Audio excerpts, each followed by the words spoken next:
Bom dia pessoal. Para quem não me conhece, eu sou o professor Miguel Pedro Guerra, sou professor visitante do PPG-AM e sou professor permanente no PPG-RGV. Nós estamos aqui em Florianópolis, hoje, terça-feira, sob a supervisão do professor Valdir Stefano e com a ajuda da doutoranda Júlia Zappirini, para tentar fazer um vídeo que seria o seminário que nós estaremos apresentando presencialmente aí na quinta-feira, e em contato com o professor Siminski nós optamos em fazer um vídeo desse seminário. O que eu vou apresentar aqui hoje é um pouco das reflexões de mais de 30 anos como professor, e refletir alguma coisa sobre esse provocativo título A Ciência no Ecossistema da Pós-Graduação. Eu queria chamar a atenção para vocês que depois de todos esses anos trabalhando como professor na graduação, na pós-graduação, orientando e fazendo parte de uma série de comitês e sendo pesquisador do CNPq, nunca tinha tirado um tempo suficiente para trabalhar um pouco estas questões. E agora, também por causa de uma disciplina que estou ministrando no PPG-AM, que se chama Estudos Avançados, resolvi sistematizar alguns aspectos sobre esse tema. Enfim, eu gostaria de repartir com vocês alguns desses conceitos aí. Em primeiro lugar, uma discussão do que é ciência, que é um corpo de conhecimento e de processo investigativo, mas é a estruturação sistemática da dúvida e seus avanços por observação, hipótese e falsificação experimental. Tem um filminho que eu vou deixar ele para o fim, que é um filme muito emblemático da minha geração, de um grupo chamado Monty Python, que é o Santo Graal, que ele trabalha em cima de algumas questões de uma forma muito interessante e muito engraçada, mas isso vai ficar para o final. Um dos aspectos importantes é que nós estamos acostumados a usar o termo ciência e dizer por quê. E a questão é que existe uma série de autores na área da filosofia da ciência que dizem que a ciência não pergunta porquês, e ela só pode trabalhar com questões que elas estão associadas o que e como. E como elas têm ligações causais, ou seja, A afeta B que afeta C, ela pode responder o que e como, mas ela não responde perguntas por quê. Isso é interessante porque mesmo nós, treinados no assunto, falamos por quê. Mas por que a filosofia da ciência diz? Porque as questões que nós podemos responder como, e não responde as perguntas por quê, e entre as quais esse autor aqui, que ele trabalha com física quântica, e ele diz que nós, se quisermos responder perguntas do porquê, temos que ter sistemas de crenças. Tá bom? E crenças, ele diz que a religião é a cultura da fé e a ciência é a cultura da dúvida. Então, se nós estamos interessados em impedir porquê, se cada um de nós tem aí um conceito religioso, vamos pedir para a nossa fé. Por quê? Então, isso é interessante porque nós temos que nos confinar às perguntas o que e como. E deixar, como ele mesmo diz, o Seeger diz, deixe a pergunta why para os profetas.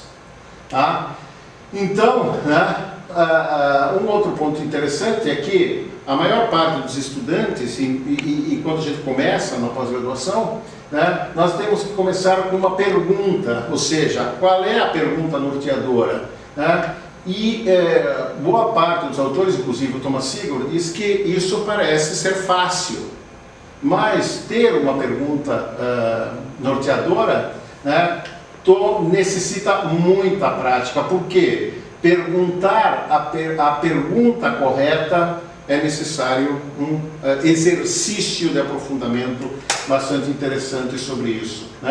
E aí, quando nós levantamos novas questões, novas possibilidades, nós podemos olhar um problema antigo sob um novo ângulo, e isso requer uma imaginação criativa e torna real os avanços na ciência. E aqui eu coloco o nosso grande questionador. Einstein sempre dizia que o mais importante na pesquisa não é a obsessão pela resposta, e sim a qualidade da pergunta. E ele dizia que, por exemplo, ele tinha sido treinado para fazer perguntas e às vezes as pessoas perguntavam para ele assim: por que você responde uma pergunta com outra pergunta? E ele respondia: por que não? Então, essa é a questão de nós termos um treinamento mais efetivo sobre as perguntas. E quais são os critérios para as perguntas científicas? Questões científicas, elas são limitadas a explanações ou explicações de fenômenos naturais ou de materiais. Elas tentam explicar o funcionamento da natureza e do mundo. Elas levam as ideias que podem ser testadas e podem ser rejeitadas, que é a questão da falsificação da hipótese, se a hipótese é falseável. E elas sempre trabalham com...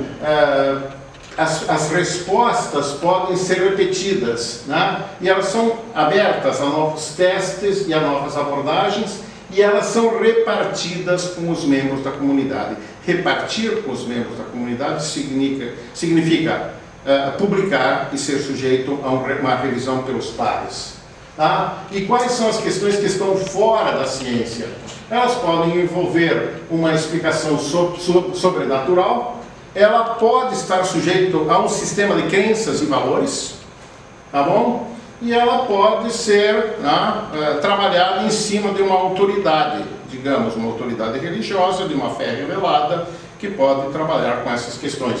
E onde é que esses dois elementos podem se encontrar? É que o encontro, talvez, de aspectos culturais religiosos com a ciência, elas podem satisfazer a curiosidade, ela pode mostrar diferenças entre culturas diferentes, e elas podem valorizar e mostrar que algumas culturas valorizam algumas perguntas mais do que outras.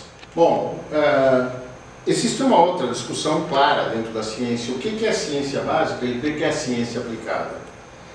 E essa é uma discussão bastante antiga, mas basicamente o que se espera com a ciência básica é como as coisas funcionam. Ou seja, desde uma célula simples, de uma célula isolada, até um organismo, ou até um ecossistema inteiro. Ou seja, nós queremos com isso aumentar o conhecimento humano sobre a natureza e do mundo que nos circula. Então, nós poderíamos pensar o seguinte: o que é uma pergunta básica? É como o corpo humano produz colesterol. E aí, a ciência aplicada é usar as descobertas científicas que originam da pesquisa básica para resolver problemas práticos. E aí, voltando à questão do colesterol, é inventar uma droga que abaixe ou que reduza o colesterol no organismo humano. Isso agora passa a ser o quê? Uma pesquisa aplicada. E como vocês podem ver, as fronteiras entre esses dois parâmetros são muito tênues, e há também um corpo de editores de grandes jornais internacionais, de grandes periódicos internacionais, que sempre diz o seguinte: essa questão é irrelevante. E eles dizem o seguinte: existe apenas boa e má ciência, e não pesquisa básica e nem pesquisa aplicada. Esse é um ponto interessante para nós refletirmos. E aí, o que é a questão de ciência, tecnologia e inovação? Eu vou usar um conceito da ONU, que ciência está preocupada com o mundo físico e natural e seus fenômenos, e ela trabalha para responder ou para tentar resolver as operações ou as perguntas fundamentais das leis naturais. O que é tecnologia? É associado ao conhecimento teórico, ter um conhecimento prático e as ferramentas para produzir produtos, processos e serviços. Então, ela vai incluir toda a atividade empreendedora que se utiliza do conhecimento básico para a geração de produtos, processos e serviços. A biotecnologia é um exemplo claro disso. Biotecnologia significa aplicação de princípios do funcionamento do mundo natural e principalmente dos seres vivos para a geração de produtos, processos e serviços. As invenções são aplicações práticas do conhecimento e das ideias que emergem da experiência, da pesquisa e do desenvolvimento, e as inovações são aquelas que podem ser incremental, porque elas vão melhorar a produção, a performance de produtos, processos e serviços, e que vão ter um impacto comercial, social na vida das pessoas. Tá? Então, é importante também fazer uma distinção entre descoberta e invenção.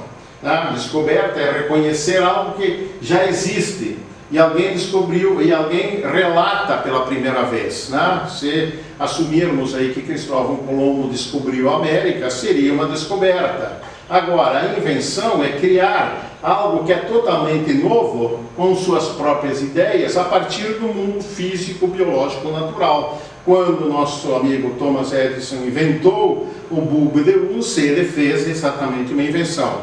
Isto, pessoal, é de uma relevância importantíssima. Por quê? Porque o sistema patentário mundial, ele torna passível de patenteamento o que é uma invenção, mas ele não patenteia uma descoberta, porque senão a natureza poderia ser patenteável. E esse é um ponto também bastante interessante. Então, o que nós temos? A investigação, a pesquisa que cada um de vocês que está começando na pós-graduação ou está trabalhando nos seus projetos de mestrado, ela pode ser num campo de investigação descritiva, né, que ele pode descrever ou quantificar partes de um sistema natural. Eu poderia pensar uma população e uma variável, eu poderia pensar quantas árvores araucárias estão dispersas pelo campus da UFSC em Curitibanos. Então isso é uma pesquisa descritiva. Eu posso pensar ela como sendo comparativa, eu vou comparar diferentes populações, organismos, em diferentes épocas do ano para fazer uma comparação. Então, por exemplo, tem uma diferença da diversidade de micro-organismos que vivem em uma floresta comparado com uma área que não tem a floresta. Então isso passa a ser uma pesquisa comparativa. E por fim, nós temos uma correlativa, ou seja, uma pesquisa correlativa que ela envolve basicamente processos em que nós temos duas variáveis e buscamos relações entre distintas populações. Ou seja, um exemplo disso seria como a reprodução de uma aranha modifica-se ao longo de uma estação de crescimento. Bom, uma vez abordados esses aspectos, vamos discutir alguma coisa sobre a epistemologia da ciência. Episteme significa conhecimento, logos, estudo, isso vem do grego, e três pressupostos epistemológicos são constituintes do pensamento tradicional, linear, reducionista, mecanicista, que foi herdado de personagens da Revolução Científica do século XVII, tais como Descartes, Francis e Bacon.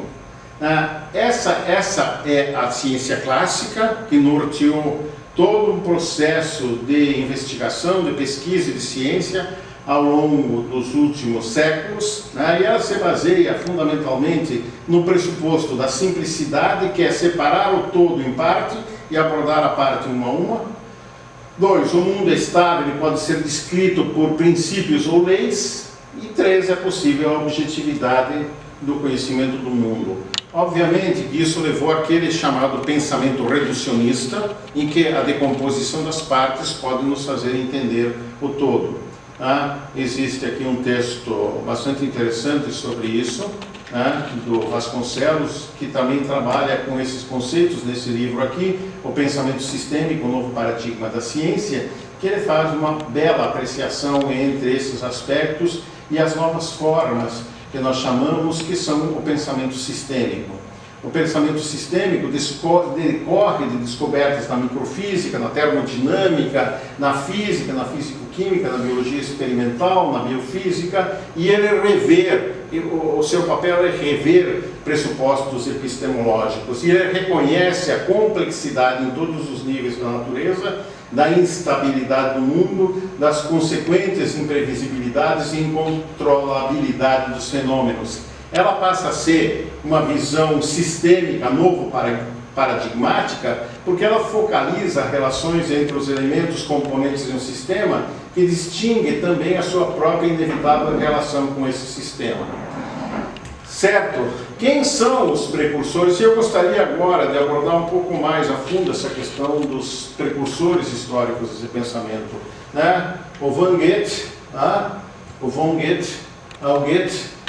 ele trabalhou, inclusive, entre outras coisas, com o estudo da biologia a partir de um ponto de vista dinâmico. E ele trabalhou com esse conceito de morfologia e processos dinâmicos. E ele trabalhou também com conceitos de desenvolvimento. Conceitos de desenvolvimento a partir da embriologia que passava a ser discutida nessa época aí. Eu sempre comento esse conceito de desenvolvimento porque ele foi apropriado pela engenharia e pela economia e pelas ciências sociais. Tá? E ele foi um conceito que foi retirado, eu digo roubado, das ciências biológicas, porque o conceito de desenvolvimento significa você sair de um zigoto para um organismo complexo e você aumenta a escala de complexidade mantendo uma organização. Tá? Então esse é o conceito original do desenvolvimento e ele passa a dar, inclusive, um conceito de organização de sistemas. O Bert Lanfly é um biólogo austríaco de 1925, ele critica a predominância do enfoque mecanicista, tá? E a partir da ecologia, que ela passa a abrigar vertentes do pensamento sistêmico, emerge a chamada escola organísmica da biologia, que é o estudo das relações que interligam os organismos, a concepção de um ecossistema que moldou o pensamento ecológico, e mais recentemente num livro de Capra, Frank Capra, Teia da Vida, ele menciona que não existe hierarquia na natureza, e sim redes que se formam dentro de outras redes.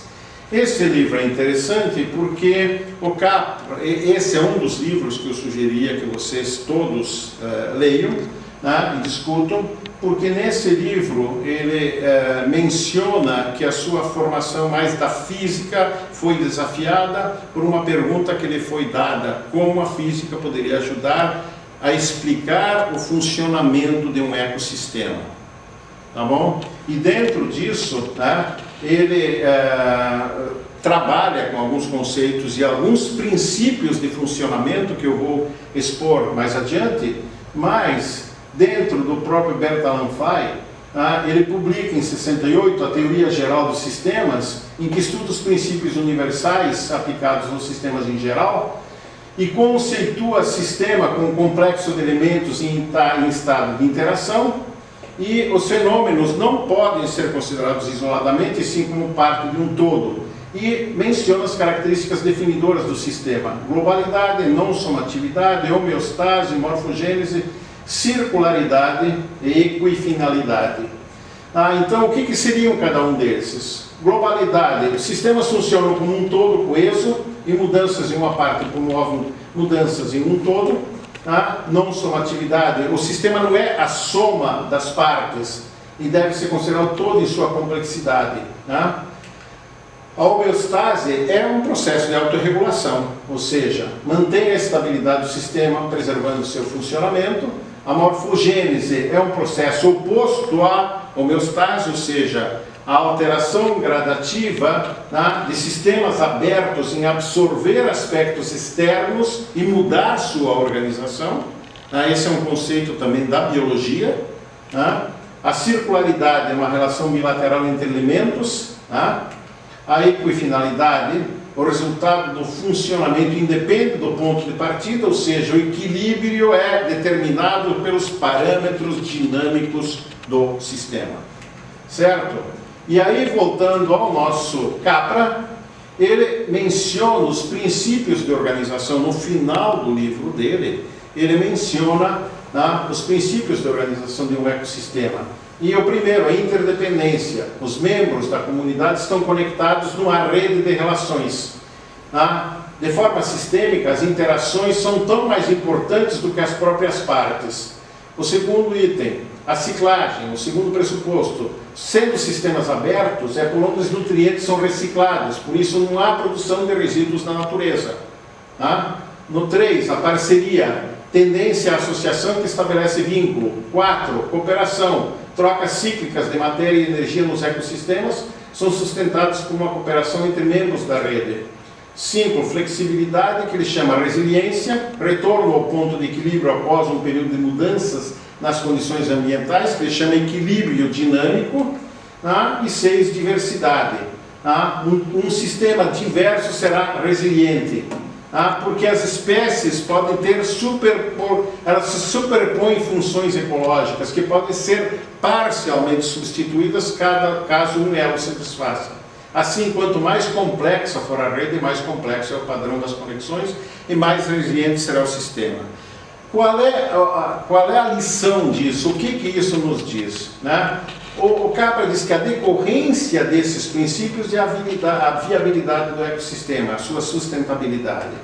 Tá? E ele diz que a sobrevivência da humanidade dependerá da alfabetização ecológica, ou seja, da habilidade em compreender esses princípios da ecologia e viver de acordo com ela.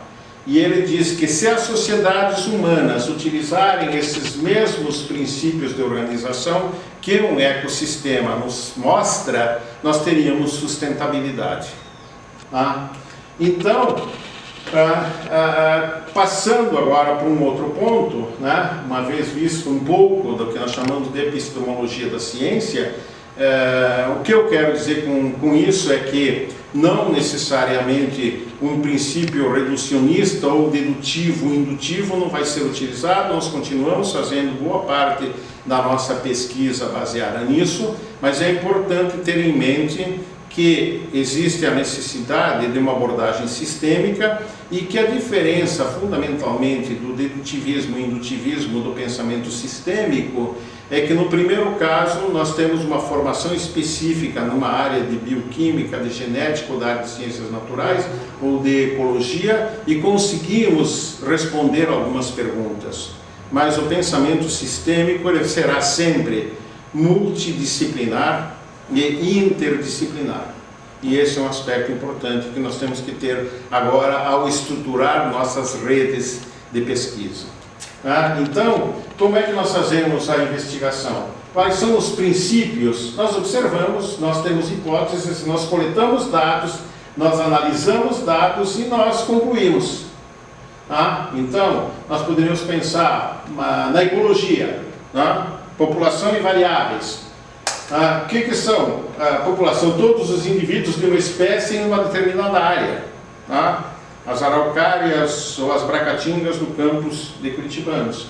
E qual é a variável? Qualquer fator, característica que existe diferenciando quantidades ou tipos. Então, combinando esses dois componentes, nós vamos criar aqueles 3 tipos de pesquisa que eu mencionei anteriormente, que é descritiva, comparativa e correlativa.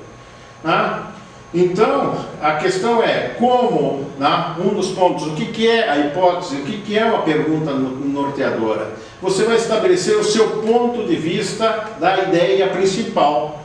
Então, vocês aí estão trabalhando agora com seus projetos, novamente, e aí vamos pensar o seguinte: se seu trabalho de algum de vocês trabalha com uma espécie ameaçada, e por que? A pergunta seria, por que ela está se tornando ameaçada? E se você achar que as populações humanas têm um papel relevante sobre a possibilidade dela se tornar extinta, então a hipótese poderia ser formulada da seguinte maneira: o aumento no número de espécies ameaçadas é devido à incapacidade de parte dos cidadãos do mundo, das pessoas, das populações do mundo, se importar com o meio ambiente. Então, essa seria a nossa hipótese sobre esse tema aí. E aí eu trago aqui para vocês um exemplo relativamente interessante que aconteceu há poucos dias atrás.